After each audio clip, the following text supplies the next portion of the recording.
Hello po mga kababayan, si Dante Maravillas, Bicolano vlogger, broadcast journalist from Albay. I-share ko ito sa inyong naging statement po ni Senator Ping Lacson. Maganda po ito. Matapos na si businessman, San Miguel Corporation, President CEO Ramon Ang, nag-offer ng tulong para solusyonan yung pagbabaha sa Metro Manila at no cost sa ating gobyerno. And because of that, nag-post si Ping Lacson sa kanyang X account. Sabi niya, SMC Ramon Ang has offered to solve the recurring flood problems in Metro Manila at no cost to the government. He said he only needs authorization. Imagine if the country's richest families will pool their corporate social responsibility resources together and do what government spends hundreds of billions in tax money every fiscal year but seems to fail to deliver. It may be a little out of the box, but why not? Tama po mga kababayan. Nakipag-meeting po si Ramon Ang sa mga mayors ng Metro Manila noong isang araw with MMDA chairman para mag-offer ng tulong at no cost, walang gastos. O diba? So napakaganda mga kababayan ito. Pero sabi ni Senator Ping Lacson, tuloy pa rin ang kanilang investigasyon sa trilyon pesos na flood control projects na in-implement for the past 15 years. Trilyon po ang ginastos pero walang nangyari. You see? So habang iniimbestiga nila, ang kailangan man lang po ni Ramon Ang, authorization. Yan po si Atong Ang. Ako po, San Miguel, Ramon Ang, nagbo-volunteer ako ngayon. Ako lang tutulong sa buong Metro Manila ng paha. At no cost to the people, at no cost to the government. O, kahit yung eskwela, gusto mo, bibili na ako ng lupa, kapalit doon. Tatayuan ko ng kapalit ng eskwela. At yung housing, bibili na rin ako lupa. Para tayuan ng pabahay yung mga tao doon. Para lang alisin natin yung mga pabahay at eskwela sa ibaba ng ilog. Kaya, pag may problema, huwag tayo magtuturuan, di ba? Hanapin natin yung problema. I take it upon myself. I will cooperate with all of you at no cost to you guys. Kami lang gagawa. Wow! Ang daming solution, ang daming pera pinag-uusapan. Kami lang gagawa. Sa Miguel na magkiklearing. Pero without you guys authorizing us, hindi namin magagawa yun. Paano namin bubunutin yung mga yun? But with MMDA and mayors, ay yung lahat ng obstruction na yun, bunutin natin para mawala na yung baha. O di ba, mga kababayan, tuwang-tuwa si Ping Lacson dahil sa offer ni Ramon Ang ng San Miguel Corporation.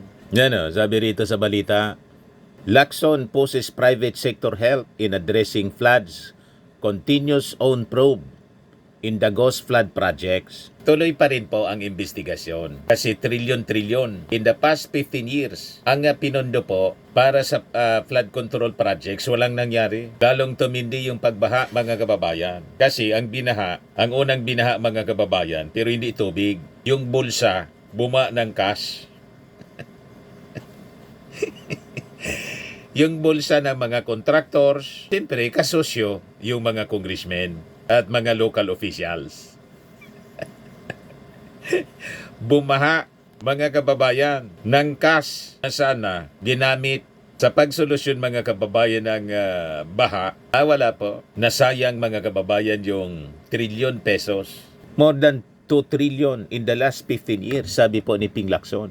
So sabi ni Ping Lacson, ito anya isa ng opportunity for Malacanang to appeal to corporate social responsibility of other big companies. So pwedeng kausapin ng ating Pangulong Bongbong Marcos itong mga multi-billion companies. Anyway, karamihan yan, mga contractors man sa gobyerno at nagsipagyaman sa tulong na rin ng mga policies na nakatulong para mabilis yung pag-grow ng kanilang negosyo. Karamihan dyan, mga contractors man. At may mga, halimbawa, San Miguel Corporation, di ba? Pinaward sa kanila yung NAIA and many other projects sa kalsada. Tingnan ninyo mga skyway sa Maynila, San Miguel Corporation, real estate. Pinasok na ng San Miguel Corporation ang real estate development, infrastructure. So nagkinabang sila ng bilyon-bilyon. So tama lang na ibalik nila sa ating mga mamamayang Filipino sa pamamagitan ng kanilang corporate social responsibility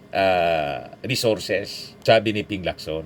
At ang ibang mga bilyonaryo sa ating bansa, tama lang na tumulong. Kasi po, kasama sila. Hindi lang yung mga ordinary citizens po ang apektado sa pagbaha, pati yung kanilang negosyo. Napaparalyze po ang economy because of flooding in Metro Manila. Imbis yung mga tao, matiwasay mga kababayan na namumuhay nandun na lang lagi sa evacuation center, sa relief operations. Imbes maayos lang ang flow ng business kahit po malakas ang pagbagsak ng ulan. Di po ba, mga kababayan? Apektado yung trabaho, apektado yung negosyo. Pag apektado yung trabaho, apektado ang negosyo, logi yung mga billionaires.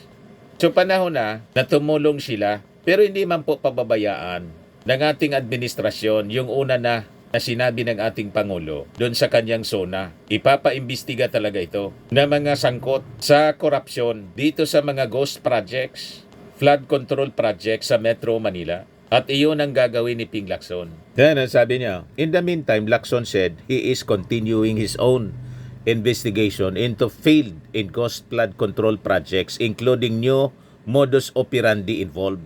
Should Ang deliver on his own offer, sabi po ni Ping Lacson, he will move to reduce the 2026 flood control appropriations for Metro Manila for the Department of Public Works and Highways and Metropolitan Manila Development Authority or MMDA.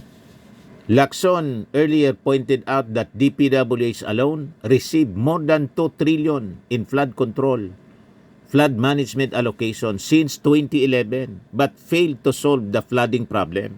Sabi niya, assuming RSA, Ramon S. Ang, is given the authority and actually performs what he offered to do before our plenary debates on the 2026 budget bill, I will move to reduce the DPWH and MMDA appropriations for the flood management program and the NCR during the period of individual amendments. Para wala na pong manakaw, pwede naman palang libre. Di ba? At no cost to the government, pribado ng initiative, yung mga big time companies na anyway, sila din naman naging mga kontraktor sa ating gobyerno tulad ng San Miguel na siyang nabigyan ng award para sa rehabilitation ng NAIA at saka yung mga skyways. Pagpagawa ng mga skyways sa Manila. Diba? So kumita na sila. May pundo naman po sila para sa corporate social responsibility. Pwede nila itong magamit. Ito yung presko ni Ramon Ang noong isang araw. Bago muna tayo pumunta sa malalayong ilog, unahin natin muna itong Metro Manila. Kasi after nga natin nilinis yung Pasig River, nakita nyo, ang dami na naman uling lupa. After yung typhoon season, bumaba yung mga lupang yan galing Sierra Madre, Marikina River. At kung napapansin nyo, pagka tag-ulan na malakas, diyan tinatago sa Pasig River yung mga barge. Ay, ang daming barge sa Pasig River. Nakalimutan nila. Yung Pasig River, pag tag-ulan, kailangan walang nakaparadang barge. Dahil yun ang labasan ng tubig eh. Eh, ang ginagawa naman ng mga barge owner, diyan naman tinatago sa Pasig River. Lalong parado. Ngayon, ang most important is itutulungan namin yung MMDA tsaka local government linisin lahat ng ilog sa Metro Manila. At yung mga structure na nagbara sa ilog, yung mga nagtatayo ng seat pile sa mga gilid, eh tinambakan mo na yung ilog para may mapatungan sila ng heavy equipment. After nila ginawa yung seat pile, pinalilog at di pa nila inalis yung lupa sa gitna ng river. Yun ang dahilan kay bahang Metro Manila. Yun ang isosolve natin muna. Ngayon, with regards to your question, magkano gagastusin? Ay, hindi ko alam ang eksaktong gastos kasi hindi ko naman hinahanap buhay yan eh. Basta, kung ano man ang kailangan namin gastusin sa OPEX, sweldo, fuel, pyesa, gagawin namin lahat yun. Siyempre, naghahanap buhay naman tayo sa Pilipinas So, kailangan makisama ang private sector sa taong bayan at sa Very gobyerno. Kaya tungkol sa pera, huwag na natin problemahin yun. Sir, may bago po bang mga lilinisin pa or you will just continue what you have presented here? Hindi ka pa ba happy sa dami ng ilog na yun? Hindi sir, baka meron pa. Hindi lang sir. So you will continue cleaning up all this? Of course, ganito. Ulit sinimulan nga natin yan from Pampanga River. Nilinisan natin yan. Bulacan, Angat River. Angat River is the most important drainage of Angat Dam, Ipo, and Bustos Dam. Nalinis na rin natin yan. Yung mga ilog sa Bulacan, may Kawayan River, Marilao River, lahat ng major river nililinis na natin. Bakit nagkakaroon pa ng konting baha ang Bulacan? Kamukha ng Malolo. Mga maliliit nilang creek at river, karamihan din nun, di ba sa local community nila, dapat lilinisin na nila yun. Hindi pa rin nila nalilinis. Most likely, bababaan namin yun, kami na rin maglilinis doon. Yan. Ngayon, pagdating naman sa Valenzuela, Malabon na Botas, mababa talaga yung lugar niyan. Ang kailangan sa lugar niyan, yung Tulyahan River, which is their main drainage, imbis na paliko-liko, dapat diretsuhin natin ang pagbukas ng mga ilog na yan. Hindi yan engineer siya Ramon Ang. Praktikal lang po. Kung mag-isip siya, praktikal lang po. Tama. Kung yung mga ilog po paliko-liko, hindi yan nakakabuelo yung agos. Sa ibang bansa, yun ang ginagawa po. Tinatabas yung mga paliko-liko, ginagawang straight, at pinapalaki po yung mga ilog. Ang problema dito sa atin po, yung mga ilog, ginawang subdivision. Tinakpan yung mga ilog, yung mga creeks, pati yung dagat nga po ni-reclaim. Yung Manila Bay, mga kababayan, tinambakan ng dolomite galing sa Cebu. Ngayon parte yun sa iimbestigahan yung dolomite project ni Digong diyan sa Manila Bay. Gusto niya sana ang linisin. Maganda yung intensyon linisin. Nilinis lang niya sana. Hindi yung inimbaka ng dolomite na galing sa Cebu, hinakot pa, ayaw na bara yung mga lagusan ng tubig. Yan ang problema sa hindi masyado pinag-iisipan. Pabida palagi kasi, mga kababayan. Kaya imbes na makatulong, nakapirwisyo po. Ito na ngayon, mga kababayan, yung nangyayari. Buti na lang, si Ramon Ang at no cost to the government. Lahat ng gastos, sagot na niya. Kasi sabi niya, tama naman, nagninegosyo siya dito sa Pilipinas. So kailangan ibalik din yung pakinabang, yung gains, economic gains sa kanyang pagninegosyo. At nagninegosyo din siya sa gobyerno. Pero itong paglilinis, hindi siya magcha-charge sa gobyerno. Parte na ito ng corporate social responsibility na may pundo naman ang mga companies, mga kababayan. Kaya maganda yung naisip ni Ping Lacson, encouraging other companies, other billionaires, tulad ni Manny Villar. Di ba? Ni Henry C. Yung may-ari ng Gokongwi, may-ari ng Cebu Pacific, sino pa? Yung mga Ayala, yung nasa lista po ng Forbes magazine na mga billionaires. Ano naman na gayahin nila certain portion ng kanilang CSR resources. Itulong po dito. Anyway, pag laging baha po, yung kanilang negosyo man mismo, yung kanilang operations ng business, apektado kasi hindi makagalaw yung mga tao. Di ba? Sino bibili sa kanilang mga produkto? Sinong papasok sa opisina ng kanilang mga companies kung hindi makagalaw kasi baha sa mga kalsada? Tama po. Kaya maganda itong sinasabi ni Ramon Ang. Pwede itong gawing senador. Kung umulan man ng malakas, after umulan na malakas, madali lumabas yung tubig. Hindi yun baha sila for several days or several weeks. Yun naman mga baha sa Manila, minsan mga maling engineering ng nakaraan ng araw yan. Yung mga lagusan ng tubig na yan, natayuan ng something, di ba? pumping station na itayo sa gitna. O kumbaga, naglagay ng seat pile, hindi inalis yung mga lupa. Yung mindset kasi po ng mga taga-DPWH, gumawa lang ang gumawa. Yung maayos nga, sinisira yung mga kalsada kasi after sila sa budget. Dapat pati yung mga infrastructure po, hindi tulad sa ibang bansa, Malaysia, halimbawa, yung mga tulay at mga kalsada, matagal masira. Dito po, yung mga tulay, collapsible. Dapat madali masira para sige lang ang allocate ng pondo. Nakita ninyo, sige lang ang yaman nila. Sige yaman sa pamimirwisyo sa atin pong mga kababayan. Hindi pa sira yung kalsada, sinisira na. Kasi may allocation ng pondo, may nakaprograma na niya dyan, sirain na natin. Ganun ang mindset nila. Mindset ng mga kurakot. Itong si Ramon Ang kasi po, bilyonaryo, multi-billionaire. Wala nang rason para mangurakot pa sa gobyerno. Kumita na. Ang dami na niyang kita sa kung anong-ano mga negosyo. Diba? Kanya yung Petron. Yung San Miguel Corporation, napakalaki na company. So wala nang rason. Siguro kahit man ako, ganyan ako kayaman, magbubuluntir din ako para kalkalin yung mga ilog. Diba? Kasi ano pa man, unang-una, matanda na rin si Ramon Ang. Kailangang ibalik din niya yung kanyang pakinabang sa kanyang pagninegosyo dito sa ating bansa. Iyon ang rason niya. So, tutulungan namin linisin yan. Yung Malabon, Nabotas, Valenzuela, Manila, Quezon City, lahat yan. Kamukhaan yung pinakita namin sa inyo. Bakit ba nagbabaha yung Commonwealth Avenue? Kasi nga, yung ilog, ginawang kalsada, 1 kilometro. Tinayuan ng housing. Tinayuan pa ng eskwela. Ano pangalan ng eskwela? Alam mo ba?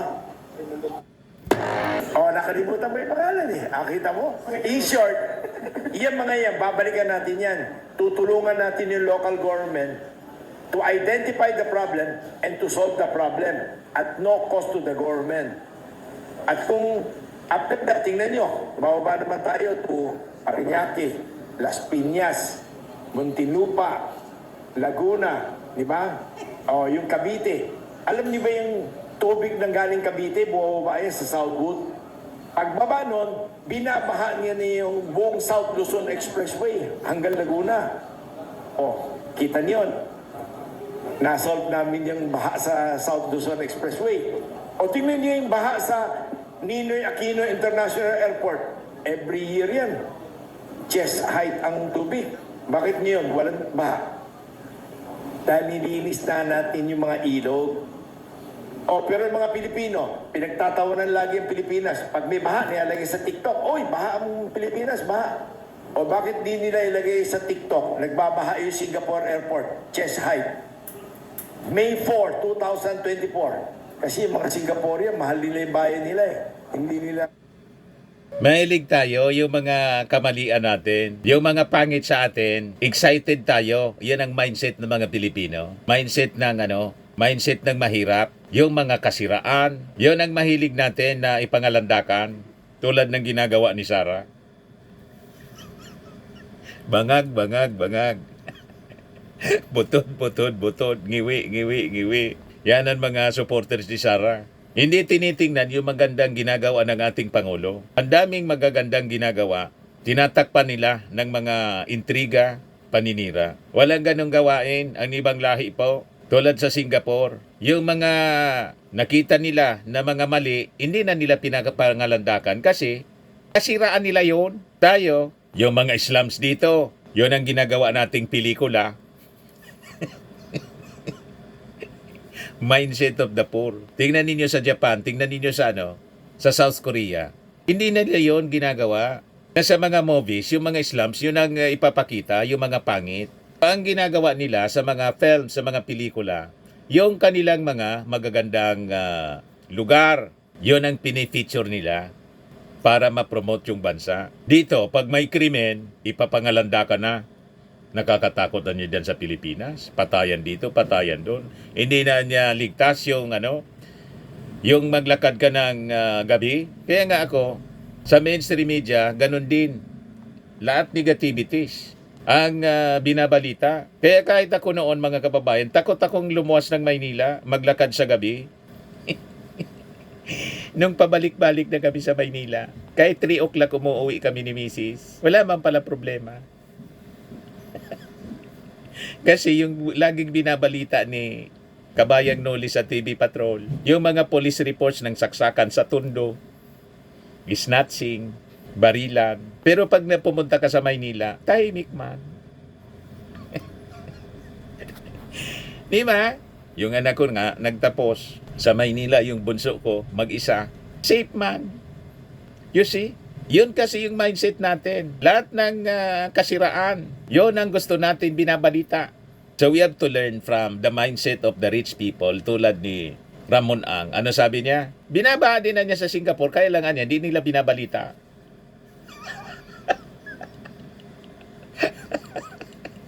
Mahal nila niya kasi yung kanilang bansa, ayaw nilang masira. Sinasabi yun. O tingnan mo yung mga Pilipino, pag pumila sa airport, sa immigration ng 30 minutes, galit na. Nilalagay na sa TikTok. Pero pagdating sa Amerika, 3 oras sila nakapila. Walang problema. Pagdating sa immigration, nakayuko pa. Good morning, sir. Nanginginig pa. Pagdating ng Pilipino sa Tokyo, ang pila sa immigration, 2 oras. Pagdating doon, kulang na parang binatukan pa tayo. O ba't wala tayong kakibo-kibo? Laging may O reklamo. kamukha niyan. Kahapon, nagpunta rito yung mga demonstrator ng San Lakas. Ang sabi sa akin nandito kami nagde-demonstrate dahil tataasan niyo yung terminal fee ng Manila International Airport. Tataasan pa lang yun, ha? Nandito na sila nagde-demonstrate. Sabi ko sa kanila kahapon, ang ganda ng karatula niyo, well made, ha? Bakit di kayo nagreklamo? Yung Cebu Airport, 1,000 pesos ang terminal fee. Manila, 550, nagre-reklamo kayo. Di ba hamak na mas malaking airport ang Manila? O ba't di kayo nagre-reklamo? Sa Bohol, 900 pesos. Oo nga, ganun ba yun? Kita nyo, sino yung nagsabi sa inyo pumunta rito? Hindi sinabi sa inyo yung katotohanan, ano? Ganda ng lecture po ni Ramon Ang. Kaya sila mayayaman. Tayo mahirap. Yung mga Pilipino, bakit? Mahilig magreklamo. Kulang na lang ninyo, ireklamo yung sarili ninyo dapat. Reklamo kayo ng reklamo. Tingnan nga ninyo yung sarili ninyo kung anong ginagawa ninyo. Di ba? Yung mga farmers, imbes na magtrabaho sa farm, nasa kalsada, nagrarally.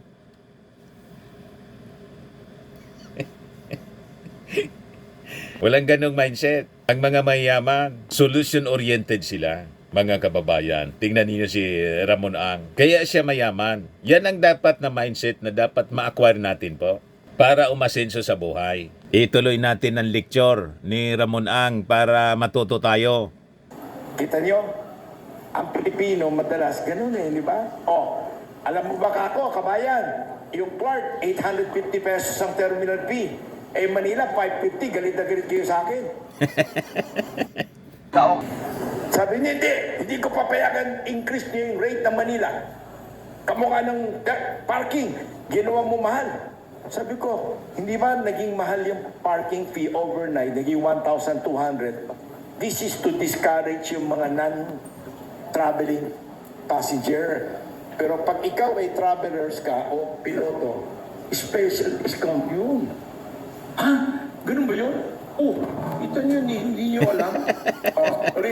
Mga kababayan, mahalin natin ang bayan natin. Kita mo yung mga kababayan natin, nakakita na isang ipis sa airport. Ilalagay na sa TikTok yun. Ang Pilipinas, ang dumi, ang pangit. Ganon tayo. Sinisiraan natin yung ating sarili. Ganon ang mindset. Baguhin natin yon. Pero alam po ninyo, katulong yon. Kasi ang mindset ni Ramon Ang, mindset ng mayaman, yung mga negativities na pinangangalandakan ng mga Pilipino, yun ang sinolve niya yung problema sa kalinisan, sa hindi na maayos na airport. Siya ngayon ang umaayos, di may negosyo siya. Kung hindi nagreklamo, hindi sana nakapasok sa rehabilitation ng NAIA si Ramon Ang. Di maganda. Di ba? Magreklamo lang kayong magreklamo para lalong gumanda yung... sabi ko sa inyo, sa ating mga Pilipino, yung mga disasters, problema sa atin, yung mga baha, yung mga bagyo, distraction, sa mga negosyante, hindi yan problema. That is an opportunity for them na kumita. Pag nasira yung bahay ninyo, dahil may bagyo, sila yung magsusupply ng simento, ng yero, ng kabilya. Kasi sila yung may-ari ng mga hardware. Pero tayo na mga Pilipino, grabe na problema. Hindi yung problema sa mga negosyante. Ganon ang mindset nila. This is a new opportunity for us para lalong kumita. Yung demand ng product nila na sinusupply sa mga tao, tumataas lalo. Di lalo silang yumayaman. Pero yung mga Pilipino, grabe na po ang problema kasi nasira yung bahay. Kasi hindi ka negosyante. So we have to learn from Ramon Ang. Samantala, pagdating nila sa bahay nila, puro daga yung bahay nila. Ba't hindi nila nilalagay sa TikTok? Di ba? Ibig sabihin, hindi marunong yung mga kababayan natin mahalin ang bayan natin. Sinisiraan. Pag may nakitang konting baha lang, ilalagay na sa TikTok. Galit na sila sa gobyerno. Bakit yung Dubai, grabe ang baha? Singapore, kita mo, yung Singapore, grabe ang baha. New York, grabe ang baha. Bakit yung mga Pinoy pag pupunta ron, nakayuko pa rin? Yes sir, di ba? Kulang na, parang binapatukan tayo doon. Walang reklamo mga kababayan natin. Ang hinihiling ko sa inyo, mahalin natin bayan natin. Linisin natin yung mga kapaligiran natin. Kung yung mismong harapan ng bahay natin, nakita natin yung drainage, doon natin tinatapon yung basura. Tapos sisisihin yung gobyerno pag nagbabaha. Ba't nyo tinatapon yung basura dyan sa harap? Shortcut daw, shortcut. So, sige pare. Sir, yung Holy Spirit National School po yung nire-refer niya, no? Tama? Yung school. Dapat gawin kung ikaw. Sir, nakakarinig lang ako, sir. Sir, I hope you will indulge me and my question po is addressed to you and Chairman Artes and Mayor Isko. Because there are projects right now that covers Metro Manila in terms of flood management. So the Pasig River Rehabilitation Project and then the Metro Manila Flood Management Program that is funded by the World Bank and the... Matagal na namin ginagawa itong pagtulong sa local government. Ang kailangan lang namin ngayon is, kung gusto mo, signing of agreement para meron tayong konting formality. Pero i-identify lang ng local government, local mayors, yung mga problema kung saan nagbabaha, saan nagbabara. At we will immediately go down. Walang arte-arte. We will go down and fix the problem for them immediately. Of course, tulad nga na sinabi ko kanina, we can easily fix the problem. But we need the approval of local government. Dahil kung hindi kami papayagan ng mga engineering group nila na galawin namin yung mga bara doon. So, good cooperation lang ang kailangan namin. Kanya tayo nandito today, it is through the effort of MMDA Chairman Artis. Siya yung nagsabi niyan, Mon, imbitahin ko yung mga mayors kung saan may maraming problemang baha para immediately we will have a good cooperation so we can start fixing the problem. O ngayon, with this offer na libre, tingnan natin kung i-approve ng mga mayors kasi siyempre, mawawala yung budget nila para sa maintenance and operation sa mga flood control projects nila. Tulad ng sinasabi mga kababayan ni Ping Lacson, babawasan niya ang budget ng DPWH sa flood control projects, pati ng MMDA. Kasi may nag-offer ng libre. Walang korupsyon doon. Kasi, ano pa man ang kukurakutin mo na ang gumastos na nga po, private sector.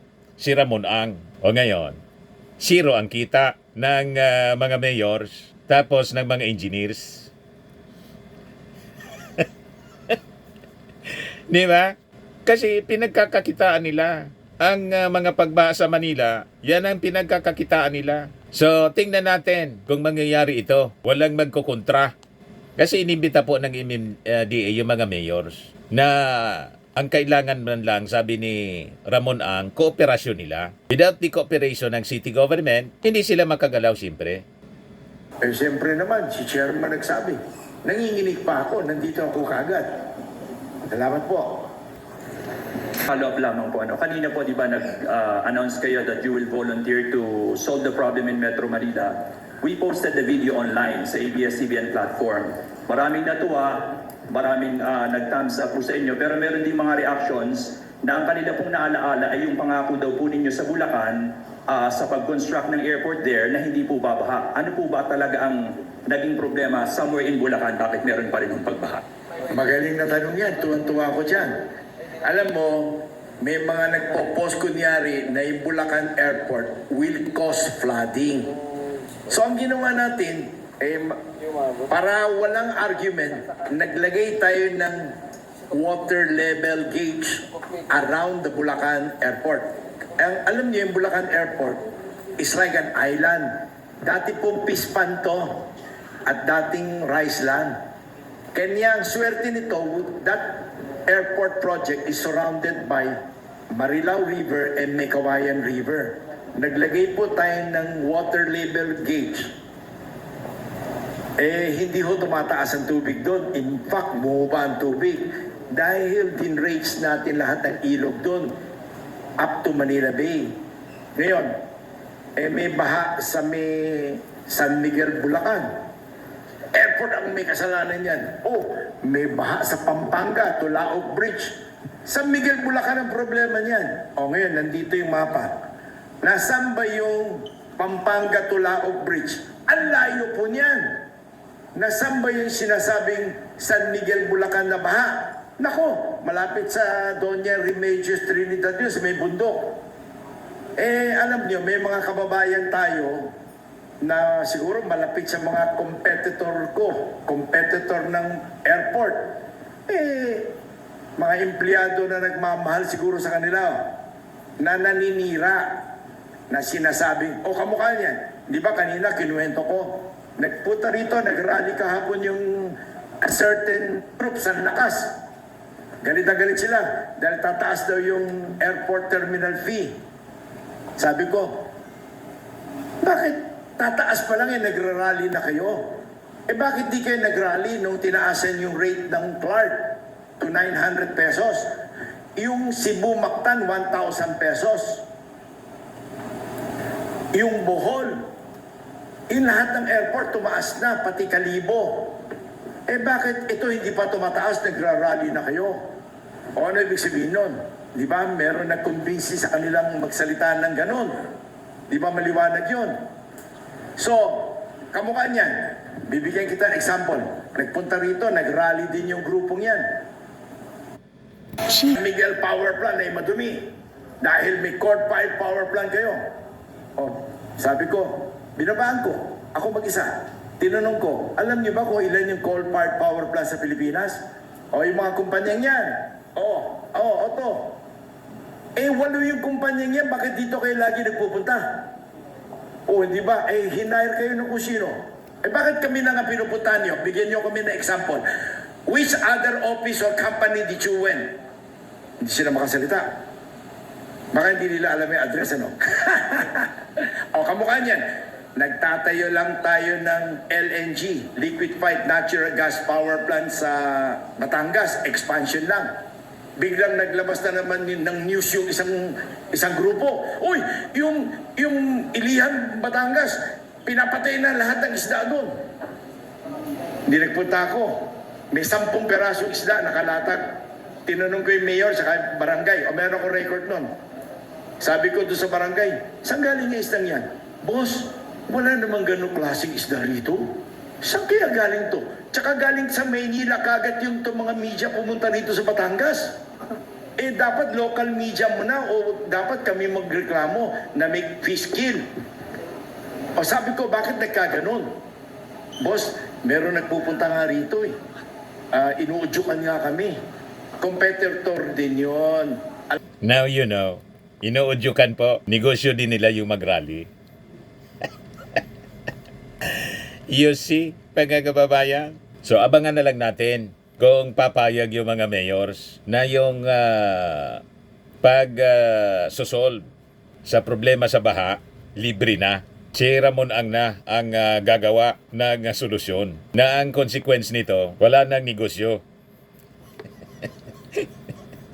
Kasi po, libre na yung paglilinis. So yung mga pinagkakakitaan ng kung sino sa flood control and declogging operations, mawawala na yon kasi libre nang inoffer ni Ramon Ang. Tingnan natin, ang kokontra, ang ibig sabihin, kurakot. Tama ba? Sa mga naghanap ng malinis and spacious fitness gym, pumunta lang po kayo sa aming Colossal Fitness Gym. We also offer Grab Car Rental with our brand new 2023 model ng Toyota Innova. We also accept booking for those who are planning to travel via PAL, Cebu Pacific, and other airline companies, local and international, and bills payment for Meralco Bills, PLDT, Aleco Bills, etc. Ang Colossal Fitness Gym is located at 3rd floor Security Bank Building, Landco Business Park, Legazpi City, Albay. For inquiries, look for Chilon Maravillas. Contact number 0966-802-0949. Yan yung aming Innova. Lagi na pong matao sa amin. Pati mga foreigners po, tingnan ninyo. Mga British tourists sila. Ang lalaki ng katawan na, mga kababayan, nag-gym sa amin. Ito naman po, Indian National. Ito mga mga European sila. Ito naman yung bago naming product na binibenta online, Eye Glow Serum. Whitening po siya galing sa South Korea.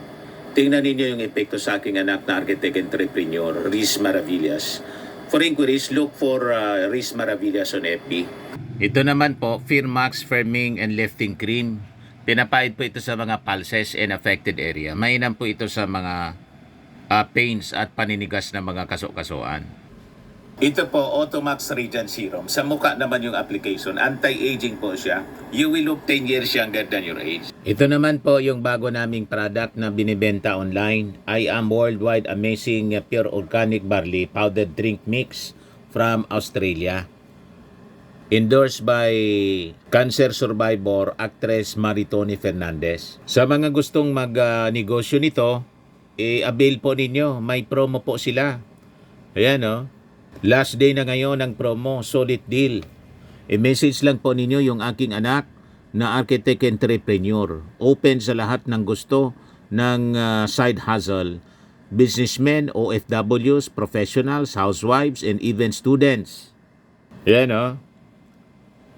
Magnegosyo po tayo para umasinso. Sa mga mahilig naman po sa mga imported bags and wallets, message lang po kayo kay Ma'am Eileen Rosales, Eileen Closet. Nakabase siya po sa Amerika.